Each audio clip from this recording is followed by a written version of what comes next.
ನಮಸ್ತೆ ಸ್ನೇಹಿತರೆ, ನಾನು ಇವತ್ತು ಏನು ಹೇಳೋಕ್ಕೆ ಹೊರಟಿದ್ದೀನಪ್ಪ ಅಂದರೆ, ನಾವು ದಿನನಿತ್ಯ ಉಪಯೋಗಿಸುವ ಹಾಲಿನ ಬಗ್ಗೆ.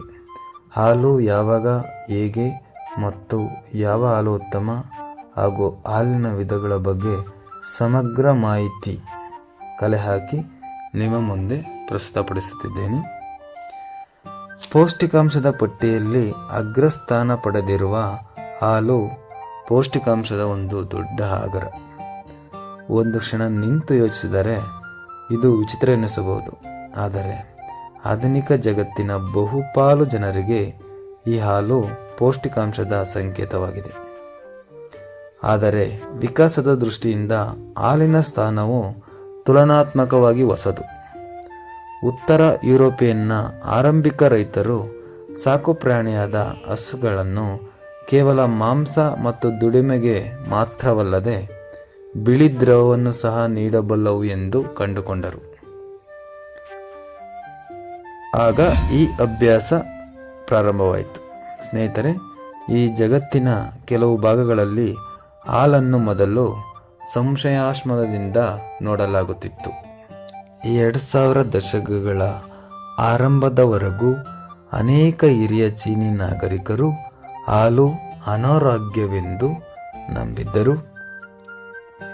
ಜಪಾನ್ನಲ್ಲಿರುವ ತಮ್ಮ ಪ್ರಮುಖ ಪ್ರತಿಸ್ಪರ್ಧಿಗಳಿಗಿಂತ ಬಲಶಾಲಿಯಾಗಿ ಹಾಗೂ ಶಕ್ತಿಯುತವಾಗಿ ಮಕ್ಕಳನ್ನು ಬೆಳೆಯುವಂತೆ ಪ್ರೇರೇಪಿಸಲು ಈ ಚೀನಾ ರಾಷ್ಟ್ರವ್ಯಾಪಿ ಅಭಿಯಾನ ಪ್ರಾರಂಭಿಸಿತು ಎಂದು ನವೆಂಬರ್ 2000ರಲ್ಲಿ ಪ್ರಮುಖ ದಿನಪತ್ರಿಕೆಯೊಂದು ಉಲ್ಲೇಖಿಸಿದೆ.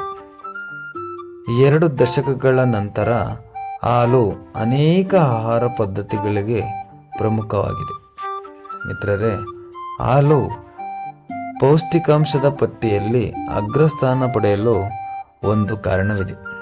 ಇದು ಮನುಷ್ಯನ ಆರೋಗ್ಯಕ್ಕೆ ಅಗತ್ಯವಾದ ಜೀವಸತ್ವಗಳು ಮತ್ತು ಖನಿಜಗಳಿಂದ ಸಮೃದ್ಧಿಯಾಗಿದೆ.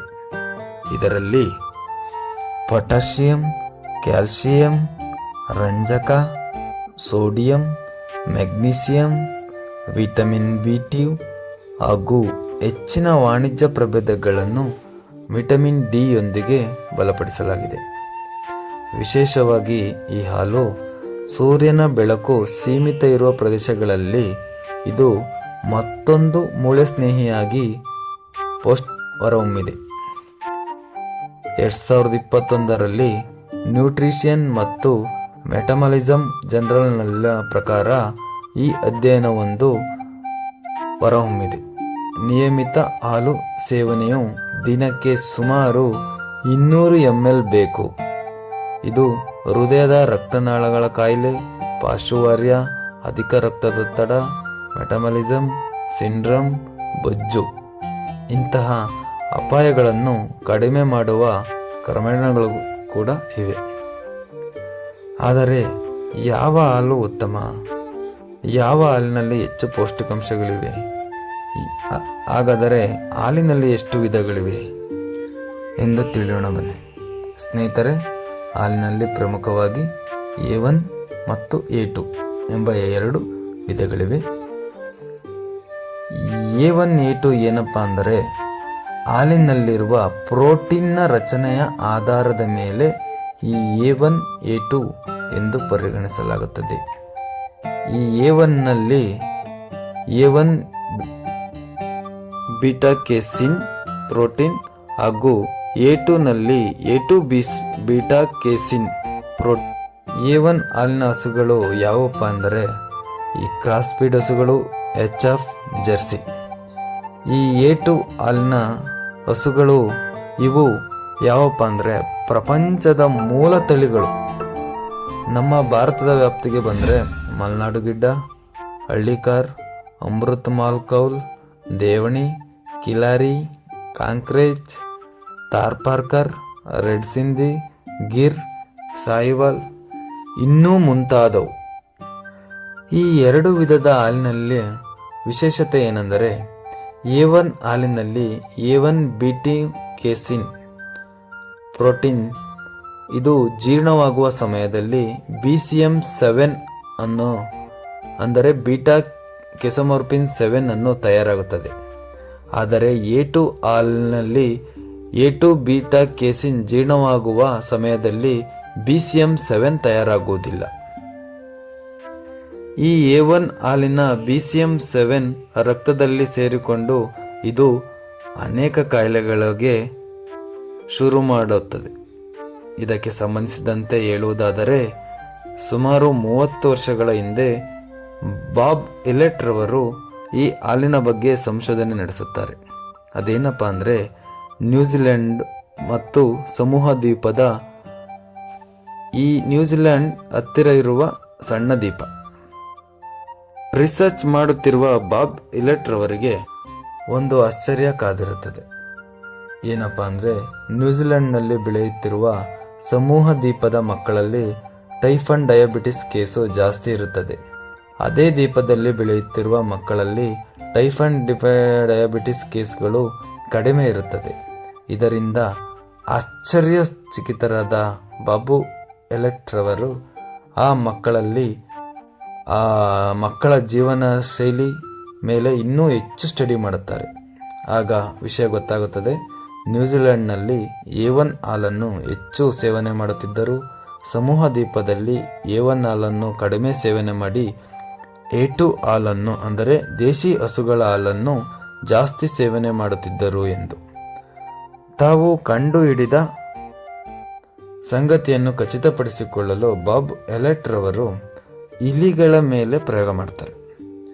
ಒಂದು ಗುಂಪಿನ ಇಲಿಗಳಿಗೆ A1 ಹಾಲು ಕೊಡುತ್ತಾರೆ, ಮತ್ತೊಂದು ಗುಂಪಿನ ಇಲಿಗಳಿಗೆ A2 ಹಾಲನ್ನು ಕೊಡುತ್ತಾರೆ. ಇದು ಸುಮಾರು 250 ದಿನಗಳ ಆದ ಬಳಿಕ A2 ಹಾಲನ್ನು ಸೇವಿಸಿದ ಇಲಿಗಳಲ್ಲಿ ಒಂದೇ ಒಂದು ಟೈಪ್ 1 ಡಯಾಬಿಟಿಸ್ ಕೇಸ್ಗಳು ಇರುವುದಿಲ್ಲ. ಆದರೆ A1 ಸೇವಿಸಿದ ಇಲಿಗಳಲ್ಲಿ 47% ಟೈಪ್ 1 ಡಯಾಬಿಟಿಸ್ ಕೇಸ್ಗಳು ಇಲಿಗಳಲ್ಲಿ ಕಂಡುಬರುತ್ತವೆ. ತದಾದ ನಂತರ ಬಾಬ್ ಎಲೆಟ್ ರವರು ಯಾವ ದೇಶಗಳಲ್ಲಿ A1 ಹಾಲನ್ನು ಹೆಚ್ಚು ಸೇವನೆ ಮಾಡುತ್ತಿದ್ದಾರೆ ಅಂತ ನೋಡಿದರೆ ಆ ದೇಶಗಳ ಪ್ರಾಂತ್ಯಗಳಲ್ಲಿ ಟೈಪ್ 1 ಡಯಾಬಿಟಿಸ್ ಕೇಸ್ಗಳು ಜಾಸ್ತಿ ಇರುತ್ತವೆ. ಸುಮಾರು 30 ವರ್ಷಗಳ ಹಿಂದೆ A1 ಹಾಲು ಕುಡಿಯುವುದರಿಂದ ಟೈಪ್ 1 ಡಯಾಬಿಟಿಸ್ ಕೇಸ್ಗಳು ಈ ವರದಿಯಿಂದ ಗೊತ್ತಾಗುತ್ತದೆ. ಇಷ್ಟೆಲ್ಲ ವರದಿಯಿಂದ ತಿಳಿದ ನಾವು ಏಕೆ ನಾವು ನಮ್ಮ ದೇಶಿ ಹಸುಗಳನ್ನು ಸಾಕಲು ತುಲನಾತ್ಮಕವಾಗಿ ಕಡಿಮೆ ಮಾಡಿದ್ದೇವೆ? ಹೌದು ಮಿತ್ರರೇ, ರೈತರಿಗೆ ಹಾಲಿನ ಉದ್ಯಮ ಒಂದು ಬ್ಯಾಕ್ ಬೋನ್ ರೀತಿ ಇದೆ. ಈ ಮಿಶ್ರತಳಿಯ ಹೈನುಗಾರಿಕೆಯಲ್ಲಿ ಒಬ್ಬ ರೈತರು ತಮ್ಮ ಜೀವನವನ್ನು ನಡೆಸುತ್ತಿದ್ದಾರೆ. ಆದರೆ ನಾನು ಏನು ಹೇಳೋಕ್ಕೆ ಹೊರಟಿದ್ದೀನಪ್ಪ ಅಂದರೆ, HF ಜರ್ಸಿ ಹಸುಗಳು ಹೈನುಗಾರಿಕೆ ಇರಲಿ, ಆದರೆ ಮನೆಗೆ ಒಂದು ದೇಶಿ ಹಸು ಇರಲಿ. ನಮ್ಮ ದೇಶಿ ಹಸುವಿನ ಹಾಲು ಪ್ಯೂರಿಟಿಯ ಬಾಸ್. ನಮ್ಮ ಭಾರತೀಯ ಸಂಸ್ಕೃತಿಯಲ್ಲಿ ನಮ್ಮ ದೇಶಿ ಹಸು, ಅದರ ಹಾಲು ತುಂಬ ಪ್ರಾಮುಖ್ಯತೆ, ಶ್ರೇಷ್ಠತೆ ಎಷ್ಟಿದೆಪ್ಪ ಅಂದರೆ ಹೇಳಲು ಸಾಲದು. ದೇವರಿಗೆ ನೈವೇದ್ಯದಿಂದ ಹಿಡಿದು ಹಾಗೂ ಹುಟ್ಟಿದ ಮಕ್ಕಳಿಗೆ ಆಹಾರವಾಗಿ, ಕೊನೆಗೆ ಶವ ಸಂಸ್ಕಾರದಲ್ಲೂ ಹಾಲು ತುಪ್ಪ ಬಿಡುವ ಕಾರ್ಯದಲ್ಲೂ ಶ್ರೇಷ್ಠತೆಯನ್ನು ಪಡೆದುಕೊಂಡಿದೆ. ಈವರೆಗೆ ಆಧುನಿಕ ಜಗತ್ತಿನಲ್ಲಿ ಪರಿಶುದ್ಧ ಹಾಲು ಸಿಗುವುದು ತುಂಬ ಕಷ್ಟ. ಈ ನಿಟ್ಟಿನಲ್ಲಿ ನಾವು ನಮ್ಮ ಸ್ನೇಹಿತರು ಸೇರಿ ಒಂದು ಸಂಕಲ್ಪ ಮಾಡಲು ಹೊರಟಿದ್ದೇವೆ. ಅದನ್ನು ಮುಂದಿನ ವಿಡಿಯೋದಲ್ಲಿ ಹೇಳ್ತೀನಿ. ನಮಸ್ಕಾರ ಸ್ನೇಹಿತರೆ, ಎಲ್ಲ ನಮ್ಮ ಚಾನಲ್ ಸಬ್ಸ್ಕ್ರೈಬ್ ಮಾಡಿ ಹಾಗೂ ಬೆಲ್ ಬಟನ್ ಒತ್ತಿ. ಈ ವಿಡಿಯೋ ಇಷ್ಟ ಆದರೆ ಕಾಮೆಂಟ್ ಮೂಲಕ ತಿಳಿಸಿ. ಎಲ್ರಿಗೂ ನಮಸ್ತೆ, ಧನ್ಯವಾದ.